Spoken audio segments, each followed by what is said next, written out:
যখন আমি মাঘ কনকনে শীতে রাত থাকতে উঠে গলা সারতে বসতাম, তখন আমার বন্ধুরা প্রায় সকলেই ঘুমিয়ে ঘুমিয়ে ভোরের স্বপ্ন দেখত, যা নাকি সত্যি হয়ে ওঠে। আমি তান সরগমের ওঠা পড়ায় বুঁদ হয়ে থাকতাম। তখন স্বপ্ন টপ্ন দেখা হতো না, কেবল দুপুরে টিফিনের সময় স্কুলের পাশেই বয়ে যাওয়া একলা নদীটির কাছে গিয়ে দাঁড়াতাম আর বলতাম, একদিন তোর মতো আমিও যাব নানা দেশ, নানা মানুষ আর নানা অচেনার জগতে। দেখিস, একদিন ঠিক যাব।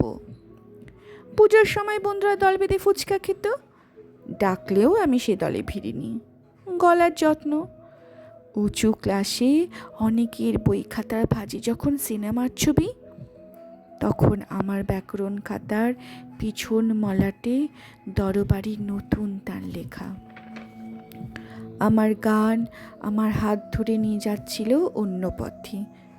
অনেক দূর থেকে দেখা যাচ্ছিল অন্য আকাশ, অন্য রং, অন্য আলো। কোণে দেখা এক অপূর্ব আলোর বিকেলে আমার বিয়ে হয়ে গেল। সানাই, রঙিন বেনারসি, রজনীগন্ধা, ফুলশয্যার রাতে বিসমিল্লা সাহেবের সানাই বাজছিল জয় জয়ন্তীর আগে। ভারী ইচ্ছে করছিল পাশে শুয়ে থাকা অজানা মানুষটার সঙ্গে বন্ধুত্ব করি, জিজ্ঞাসা করি, জানো এটা কি রাগ?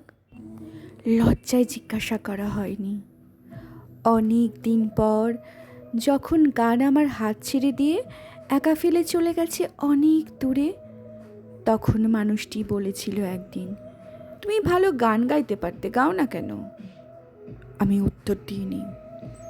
বিছানায় ঘুমিয়ে থাকা নিষ্পাপ শিশুর মুখের দিকে তাকিয়েছিলাম অপলক। আমাদের মেয়েকে গান শেখাবো বড় হলে, কেমন? আমি চিৎকার করে উঠলাম, না! চিৎকারে ঘুম ভেঙে কাঁদতে লাগলো ছোট্ট মেয়ে। চিৎকারে অবাক হয়ে থমকে রইল আমার স্বামীর দু চোখ।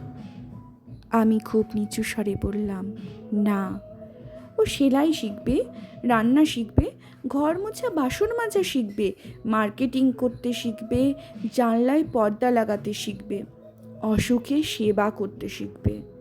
না, গান শিখবে না। গান তো টেপ রেকর্ডারেই পাওয়া যাবে।